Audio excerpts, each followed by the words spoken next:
mamasyal tayo, tara na.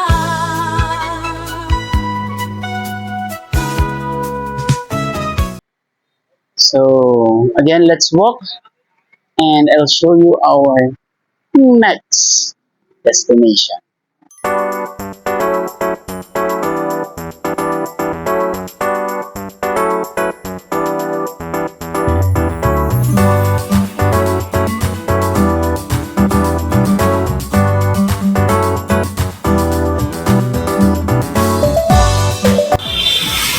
So guys, just a few minutes walk from the Waranang's Museum ay makikita naman natin itong Independence Square ng Ho Chi Minh City.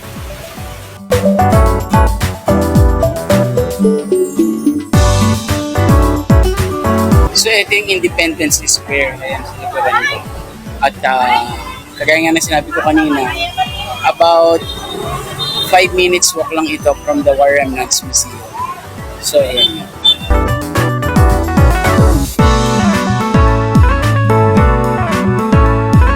Ito ang Independence Palace o Reunification Hall. Ito ang dating bahay at palasyo ng presidente ng South Vietnam until 1976 nang mag-transfer sila sa Hanoi. Ngayon, itong palasyo ay kasalukuyang ginagamit bilang convention hall at museo para sa publiko.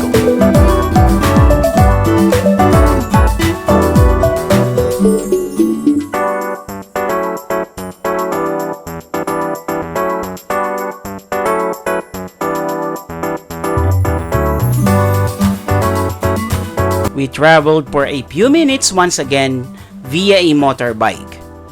And shortly, narating natin ang sikat na Saigon Opera House.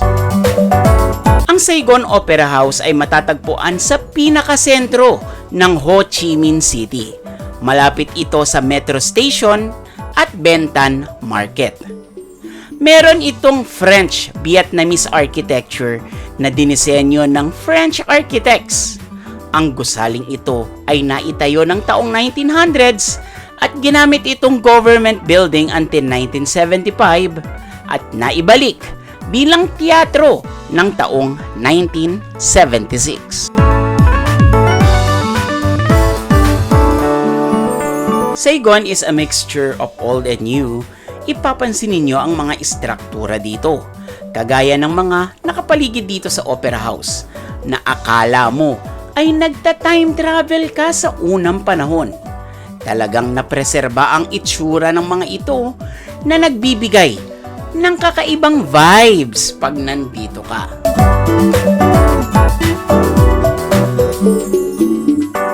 Speaking of old and the new, puntahan natin ang isa sa bago dito sa Saigon, ang Ho Chi Minh City Metro.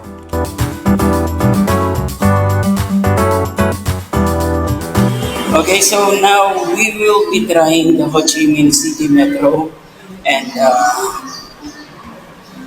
again, the Ho Chi Minh City Metro is just inaugurated a few years ago. So this train is just about brand new. So this is the station.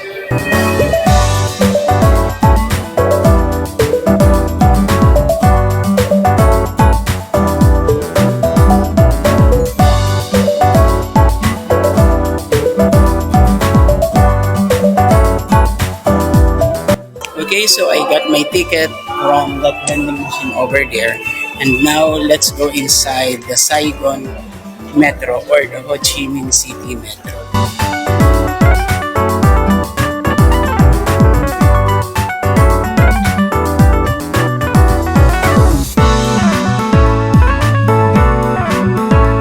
If you can see, the Saigon Metro is really clean, and as you can hear, merong instrumental music kayong madidinig sa paligid. Para talagang nasa ano ka. Talagang iisipin mo na nasa unang panahon ka. Grabe. Ang linis, sobra. 1 year or 2 years na ata itong drum na to, pero nakikita ninyo sobra ang linis niya. Kahit hawakan mo, wala kayong makukuhang dust sa kamay ninyo. So, ito yung metro line going to Bentan Station. Ito. So, punta pa tayo sa mas ilalim. Kasi, punta tayo sa Bason. May gusto kong tingnan doon. And mapapansin nyo, sobrang lalim nitong station. No? Walang ganong sumasakay. Hindi ko alam, siguro dahil Sabado. Pero sabi nila nagra-rush hour din daw itong HCMC Metro o Ho Chi Minh City Metro. Well, let's see. Pero grabe, ang ganda. Hindi makalain na ganitong kalinis kahit after all this 1 o 2 taon na yata makalipas bago or less than a year, pero still tingnan ninyo ang ayos at ang ganda. So we are now at the platform going for Suy Tien. So para ka lang nasa Singapore Metro or Hong Kong Metro. Ayan. Ang ganda, tsaka ang linis. The train to Suyi Terminal Station is arriving at platform 2. Passenger, please get ready for Ultimong boarding oras, and mind alam nila.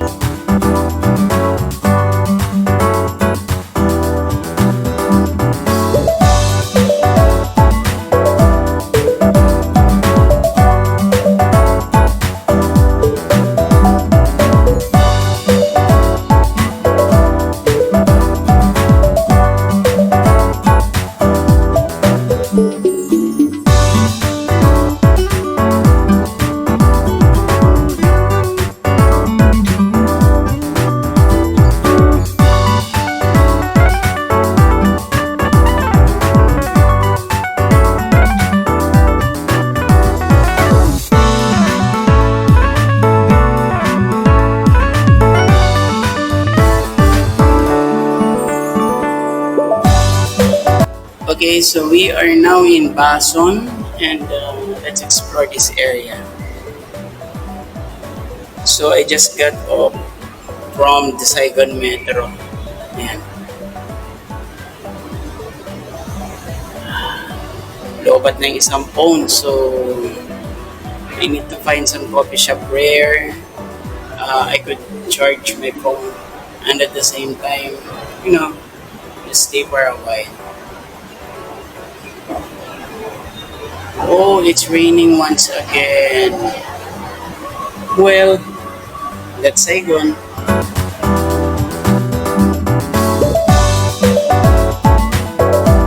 Okay, so this is what the Vietnam weather looks like dito sa Saigon, Ho Chi Minh. Dito sobrang maulan. Ayan, umuulan. Nakapayong tayo. Ayan, umuulan. Pero doon sa pinanggalingan natin, kung nakikita mo, doon sa dulo, sa pagitan ng mga puno, sobrang maaraw. Diyan tayo nanggaling kanina and still sobrang maaraw doon. Kitang-kita ko yung sinag ng araw. So, I'm just here to see the bridge here in Bason. I'm just going to check out the bridge.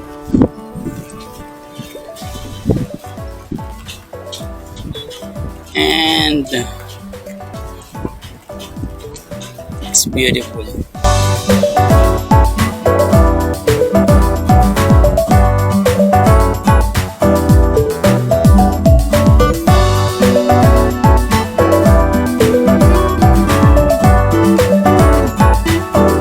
They say this area is pretty much alive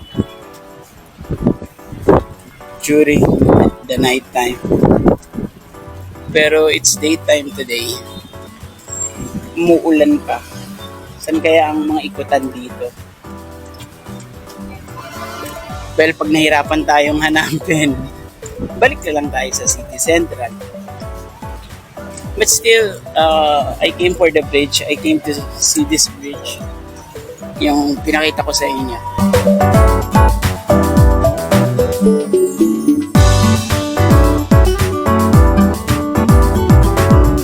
I'm finished for the day and I have nothing much to do. So I just took the train for a few more stations and made a round trip. I enjoyed the view even if it was rainy that time. For me, trains are one of the ways to see the bird's eye view of the city. So ayan, sumakay tayo at bumaba. At ngayon ay sasakay ulit.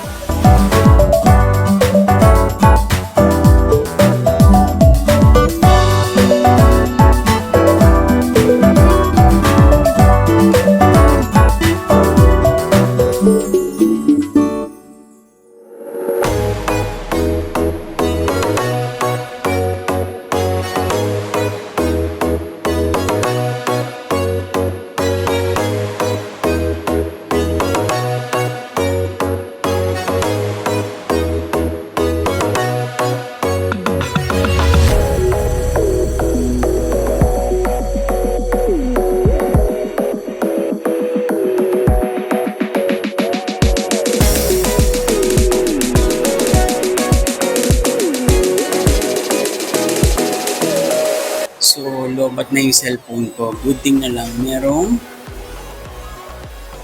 free charging stations dito sa loob ng Ho Chi Minh City Metro. So, nga pala nandito tayo sa Ben Thanh Station. Ayan. So, ito yung unang stasyon dito sa Ho Chi Minh City Metro. So, kanina nag-round trip lang tayo sa ilang mga istasyon. And then, eto, charge muna tayo. I left the metro after charging. And then, I walked to the bus stop going to the place where I stay. Okay, so nandito tayo ngayon sa bus stop. Naghihintay tayo ng bus number 39. And, medyo madalang yata yung 39 na yun. Ganito siya, parang BRT. Ayun, may 39 pero sa kabila. Kaya lang doon kasi yung papunta sa pupuntahan natin. So, we're still waiting for the bus. Ito ang bus stop dito sa Ho Chi Minh City. Maayos, maganda. Pati yung mga bus, maayos at maganda din.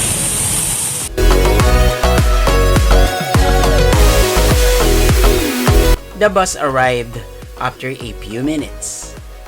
And that was my day.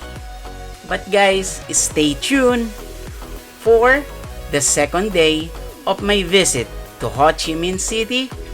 Dito lang yan sa Pasyal Tayo.